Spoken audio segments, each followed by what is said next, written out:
Hi, and welcome to today's recap. We will be discussing Wistoria, Wand and Sword, episode 3, named Order and Watcher. This episode begins with Elfie telling Will that he is kinder and braver than anyone she knows before giving him some goggles and bidding him farewell. Will calls out to Elfie that he will make it to the tower too as promised, and crying Elfie promises to wait. A bawling Will tells Professor Wagner that will be the last time that he will be pathetic and cry like that. In present day, Will is busy delivering newspapers in Slumland Street, which he does quickly with his speed. When he trips, he drops one of the papers and sees an article that Albus Vina Elfaria creates new original magic. She is the first to invent 12 magics. Will has arrived back at the dorm and asks Rusty to make him a magic item. Will quickly changes and explains that Elfie sent down an order.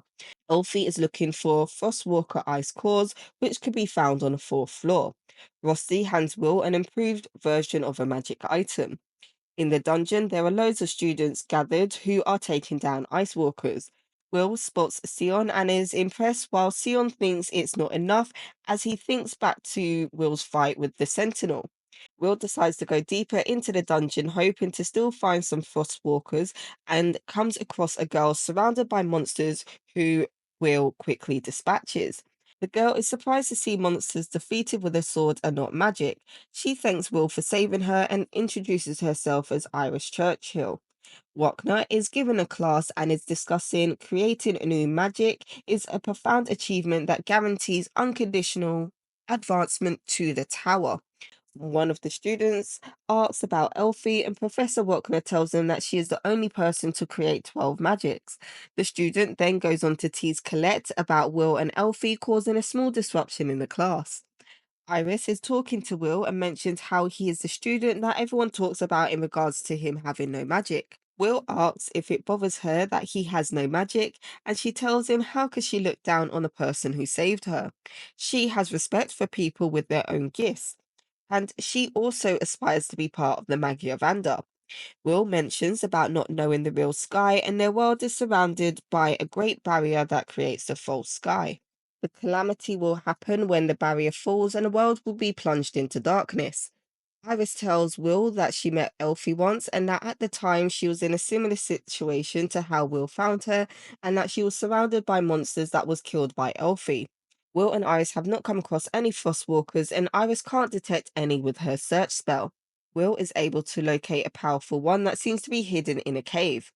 Iris and Will head to the cave and Will prepares his magic tool, and suddenly a giant frost rex drops from the ceiling and almost lands on them, but Will manages to jump them out of the way. Will hides Iris in a safe place while avoiding the ice shots from the frost rex. Iris tells Will that he won't be able to defeat it as it is impervious to physical attacks and can only be defeated with long-range magical attacks. Will tells her it will be alright and loads his magical item on his wrist.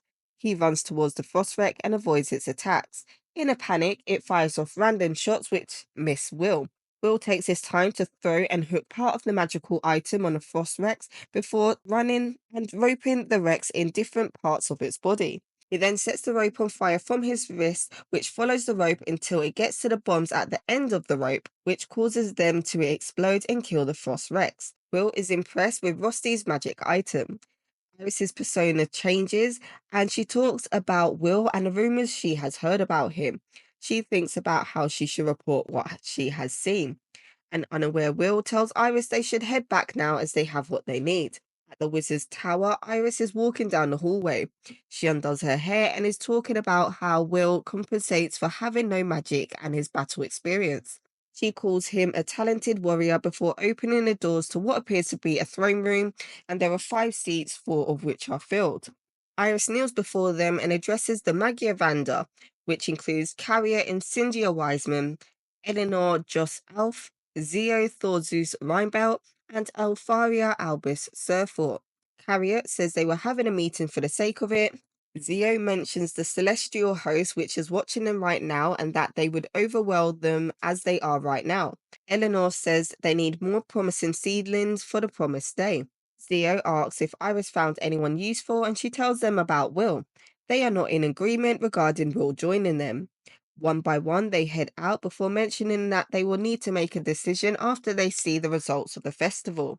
Elfie remains, and Iris tells her that the young man she told her about is interesting. Elfie smiles before summoning the core Will got from the Frost Rex. She mentions that she will be waiting for Will. So again, another fun episode. Got a little bit of action.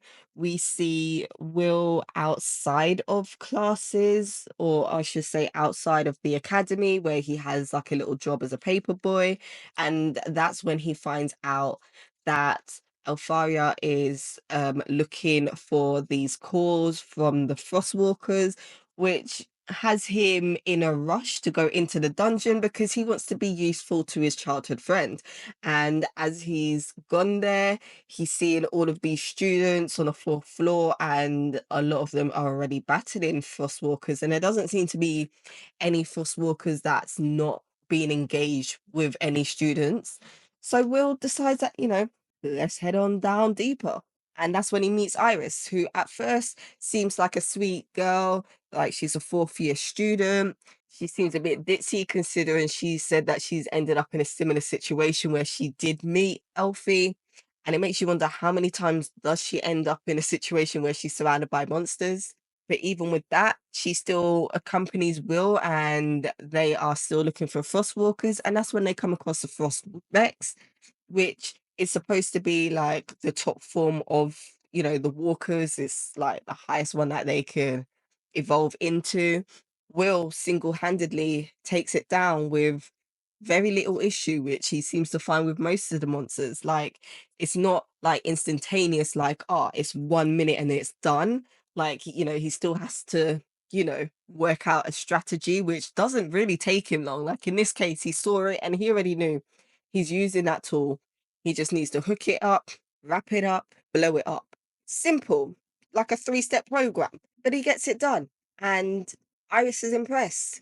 And we find out that Iris maybe isn't the Iris that we expected. She's not ditzy. She doesn't seem like a fourth year. She sounds like a grown-ass woman who's talking about Will and how he is different from the rumors that she heard. What rumors have you heard? And what are you doing dressed as a schoolgirl? Like, are you undercover? Why are you there? Like, what was your purpose? Which we do find out eventually when she goes back to the tower, and we find out that she's basically a plant to observe, I don't think just Will, but observe the students in general to figure out who is better suited to become one of the Magia Vanda. Like, who does she think will make it onto, I guess, their team as they prepare for this war with the Celestials, which they know is coming, which basically just goes to show that even though they had this barrier up, the barrier is not everlasting. It will eventually come down, and they are trying to prepare for when that happens by having the strongest people available as the frontline soldiers, which is fair enough. Get that you don't want to cause a panic, but maybe you should, let the people be a bit more aware of the importance of the role and how you actually need these guys to be serious. Because in a way, it just seems like it's more of a title. I know Will said that that's not what everyone's aiming for, that is because they want to protect the world. He's the only one that seems to mention that. Everyone seems to go on like it's more of like a status thing, like it proves that you are top of the magic game, like you are the top 1% of the people that everyone should look up to, aspire to be. Not that these are the strongest people that are your best chance of surviving when war is about to break out, if you get what I'm saying. We will see what happens. Hopefully, we'll get a bit more story because it seems every episode we get more of a background of what's happening and you get a wider picture of what they are up against and why the Magia Vanda are so important, as well as see how Will is going to defy the norm in order to reach his target of becoming a Magia Vanda.